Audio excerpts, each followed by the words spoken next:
ಆಕಾಶವಾಣಿ ವಾರ್ತೆಗಳು ಓದುತ್ತಿರುವವರು BA ಅಜರುದ್ದೀನ್. ಮುಖ್ಯಾಂಶಗಳು: ಮನ್ ಕಿ ಬಾತ್ನ 136ನೇ ಆವೃತ್ತಿ ಇಂದು ಬೆಳಿಗ್ಗೆ 11 ಗಂಟೆಗೆ ಪ್ರಧಾನಿ ನರೇಂದ್ರ ಮೋದಿ ಅವರಿಂದ ಮನದಾಳದ ಮಾತು. ಸಾರ್ವಜನಿಕ ಪರೀಕ್ಷೆಗಳ ಅಕ್ರಮ ತಡೆ ತಿದ್ದುಪಡಿ ಮಸೂದೆ 2026 ನಾಳೆ ಲೋಕಸಭೆಯಲ್ಲಿ ಮಂಡನೆ. ನೂತನ ಕೇಂದ್ರ ಶಿಕ್ಷಣ ಸಚಿವರಾಗಿ ಪ್ರಹ್ಲಾದ್ ಜೋಶಿ ನೇಮಕ. ದೇಶಾದ್ಯಂತ ಇಂದು ಕಾರ್ಗಿಲ್ ವಿಜಯ್ ದಿವಸ್ ಆಚರಣೆ, ಯೋಧರ ಶೌರ್ಯ ತ್ಯಾಗ ಸ್ಮರಣೆ. ಯುವ ಹಾಕಿ 5S ಏಷ್ಯನ್ ಚಾಂಪಿಯನ್ಶಿಪ್, ಪಾಕಿಸ್ತಾನವನ್ನು ಮಣಿಸಿದ ಭಾರತಕ್ಕೆ ಚಿನ್ನ. ವಾರ್ತೆಗಳ ವಿವರ. ಆಕಾಶವಾಣಿಯ ಜನಪ್ರಿಯ ಮಾಸಿಕ ಕಾರ್ಯಕ್ರಮ ಮನ್ ಕಿ ಬಾತ್ನಲ್ಲಿ ಪ್ರಧಾನಮಂತ್ರಿ ನರೇಂದ್ರ ಮೋದಿ ಅವರು ಇಂದು ಬೆಳಿಗ್ಗೆ 11 ಗಂಟೆಗೆ ದೇಶ ವಿದೇಶಗಳಲ್ಲಿರುವ ಭಾರತೀಯರನ್ನುದ್ದೇಶಿಸಿ ಮಾತನಾಡಲಿದ್ದಾರೆ. ಇದು ಮನ್ ಕಿ ಬಾತ್ನ 136ನೇ ಆವೃತ್ತಿಯಾಗಿದೆ. ಈ ಕಾರ್ಯಕ್ರಮ ಆಕಾಶವಾಣಿ ಮತ್ತು ದೂರದರ್ಶನದ ಎಲ್ಲ ವಾಹಿನಿಗಳು, ಆಕಾಶವಾಣಿ ಸುದ್ದಿ ಜಾಲತಾಣ ಮತ್ತು ನ್ಯೂಸ್ ಆನ್ ಏರ್ ಮೊಬೈಲ್ ಅಪ್ಲಿಕೇಶನ್ನಲ್ಲಿ ಪ್ರಸಾರವಾಗಲಿದೆ.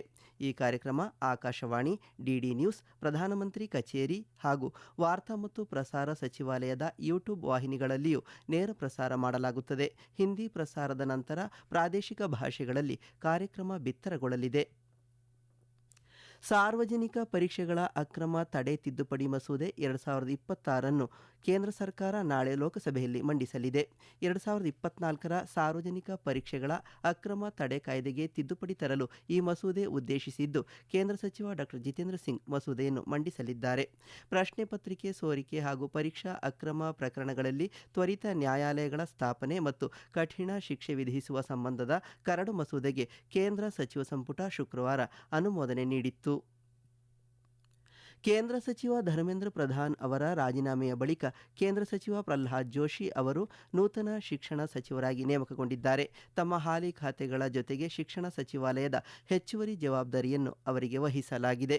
ಪ್ರಹ್ಲಾದ್ ಜೋಶಿ ಅವರು ಪ್ರಸ್ತುತ ಗ್ರಾಹಕ ವ್ಯವಹಾರಗಳು, ಆಹಾರ ಮತ್ತು ಸಾರ್ವಜನಿಕ ವಿತರಣೆ ಹಾಗೂ ನೂತನ ಮತ್ತು ನವೀಕರಿಸಬಹುದಾದ ಇಂಧನ ಸಚಿವರಾಗಿ ಕಾರ್ಯನಿರ್ವಹಿಸುತ್ತಿದ್ದಾರೆ. ಇದೇ ವೇಳೆ ರಾಷ್ಟ್ರಪತಿ ದ್ರೌಪದಿ ಮುರ್ಮು ಅವರು ಧರ್ಮೇಂದ್ರ ಪ್ರಧಾನ್ ಅವರ ರಾಜೀನಾಮೆಯನ್ನು ತಕ್ಷಣದಿಂದ ಜಾರಿಗೆ ಬರುವಂತೆ ಅಂಗೀಕರಿಸಿದ್ದಾರೆ. ಈ ನಡುವೆ ತಮ್ಮ ಅನಿಸಿಕೆ ಹಂಚಿಕೊಂಡಿರುವ ಸಚಿವ ಪ್ರಹ್ಲಾದ್ ಜೋಶಿ, ಪ್ರಧಾನಿ ನರೇಂದ್ರ ಮೋದಿ ಅವರ ನೇತೃತ್ವದಲ್ಲಿ ದೇಶದ ಶಿಕ್ಷಣ ವ್ಯವಸ್ಥೆಯನ್ನು ಬಲಪಡಿಸುವ ಜೊತೆಗೆ ಪ್ರತಿಯೊಂದು ಮಗುವಿಗೆ ಗುಣಮಟ್ಟದ ಶಿಕ್ಷಣ ಹಾಗೂ ಉತ್ತಮ ಕಲಿಕಾ ವಾತಾವರಣ ಕಲ್ಪಿಸಲು ಆದ್ಯತೆ ನೀಡಲಾಗುತ್ತದೆ ಎಂದು ತಿಳಿಸಿದ್ದಾರೆ. ಸಿಜೆಪಿ ತನ್ನ ಪ್ರಮುಖ ಬೇಡಿಕೆಗಳಿಗೆ ಕೇಂದ್ರ ಸರ್ಕಾರ ಸಮ್ಮತಿಸಿದ ಹಿನ್ನೆಲೆಯಲ್ಲಿ ಪ್ರತಿಭಟನೆಯನ್ನು ಹಿಂಪಡೆದಿದೆ.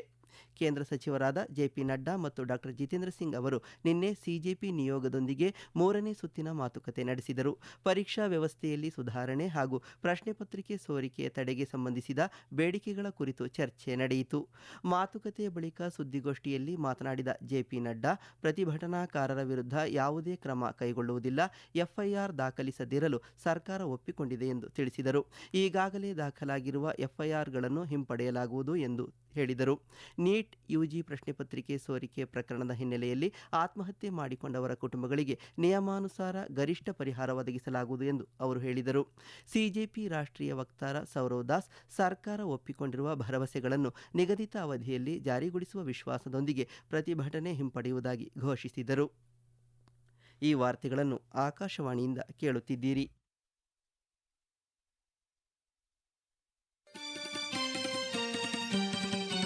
ನಮ್ಮ ಎಲ್ಲಾ ರಾಷ್ಟ್ರೀಯ ವಾರ್ತೆಗಳು ಹಾಗೂ ಪ್ರದೇಶ ಸಮಾಚಾರ ಈಗ ಆಕಾಶವಾಣಿ ನ್ಯೂಸ್ ಕನ್ನಡ ಯೂಟ್ಯೂಬ್ ಚಾನೆಲ್ನಲ್ಲಿ ಲಭ್ಯ.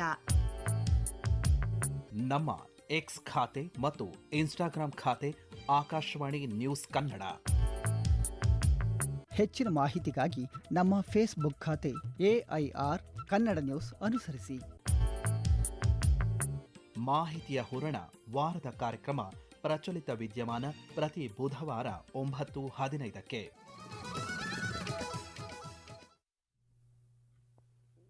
ಸಾವಿರದ 1999ರ ಕಾರ್ಗಿಲ್ ಯುದ್ಧದಲ್ಲಿ ದೇಶಕ್ಕಾಗಿ ಪ್ರಾಣತ್ಯಾಗ ಮಾಡಿದ ಭಾರತೀಯ ಯೋಧರ ಶೌರ್ಯ ಮತ್ತು ತ್ಯಾಗವನ್ನು ಸ್ಮರಿಸಲು ದೇಶಾದ್ಯಂತ ಇಂದು ಕಾರ್ಗಿಲ್ ವಿಜಯ್ ದಿವಸ್ ಆಚರಿಸಲಾಗುತ್ತಿದೆ.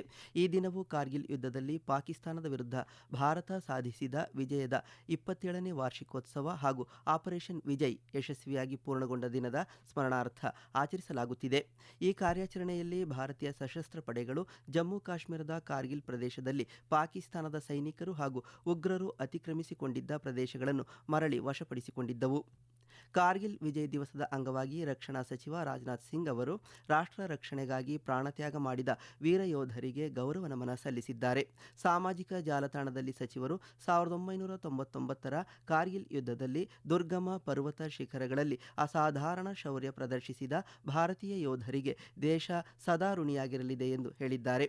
ವೀರ ಯೋಧರ ಅಚಲ ಧೈರ್ಯ, ಪರಮ ತ್ಯಾಗ ಮತ್ತು ಸಂಕಲ್ಪವು ದೇಶಭಕ್ತಿ, ಕರ್ತವ್ಯ ನಿಷ್ಠೆ ಹಾಗೂ ಮಾತೃಭೂಮಿಯ ಮೇಲಿನ ನಿಸ್ವಾರ್ಥ ಸೇವೆಯ ಮನೋಭಾವದಿಂದ ಮುಂದಿನ ಪೀಳಿಗೆಗಳಿಗೆ ನಿರಂತರವಾಗಿ ಸ್ಫೂರ್ತಿ ನೀಡುತ್ತಲೇ ಇರುತ್ತದೆ ಎಂದು ಸಚಿವ ರಾಜನಾಥ್ ಸಿಂಗ್ ತಿಳಿಸಿದ್ದಾರೆ.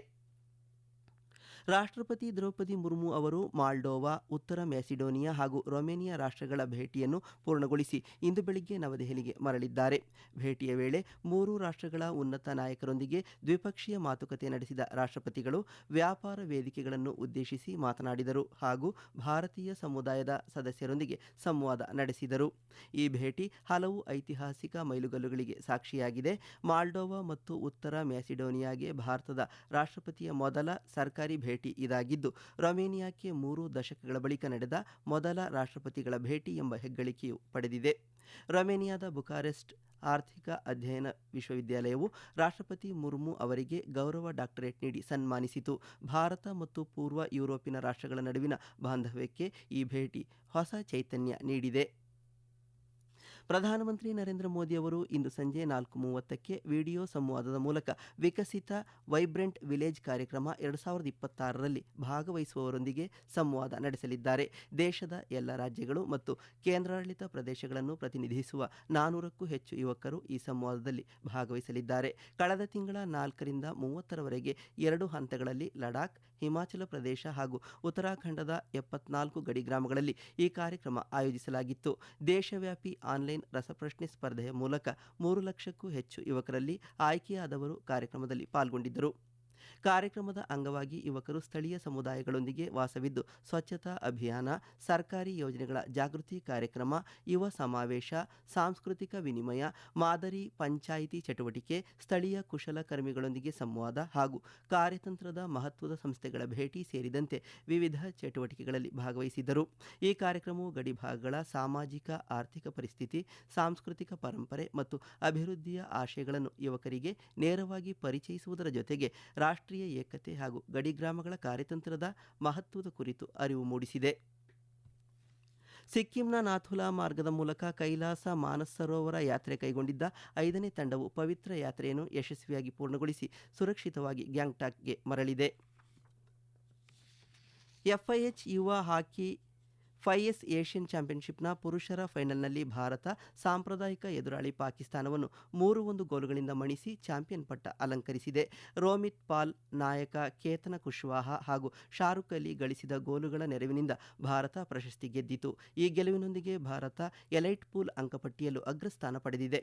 ಫೈನಲ್ ಪ್ರವೇಶಿಸಿರುವುದರಿಂದ ಭಾರತ ಮತ್ತು ಪಾಕಿಸ್ತಾನ ಎರಡೂ ತಂಡಗಳು ಚೊಚ್ಚಲ ಎಫ್ಐಎಚ್ ಯುವ ಹಾಕಿ 5S ವಿಶ್ವಕಪ್ಗೆ ಅರ್ಹತೆ ಪಡೆದಿವೆ.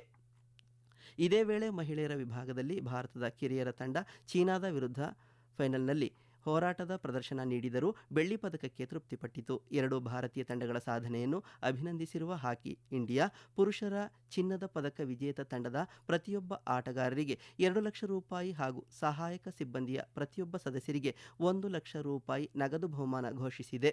ಮಹಿಳಾ ತಂಡದ ಪ್ರತಿಯೊಬ್ಬ ಆಟಗಾರ್ತಿಗೆ 1 ಲಕ್ಷ ರೂಪಾಯಿ ಹಾಗೂ ಸಹಾಯಕ ಸಿಬ್ಬಂದಿಯ ಪ್ರತಿಯೊಬ್ಬ ಸದಸ್ಯರಿಗೆ 50,000 ರೂಪಾಯಿ ಬಹುಮಾನ ನೀಡುವುದಾಗಿ ಪ್ರಕಟಿಸಿದೆ.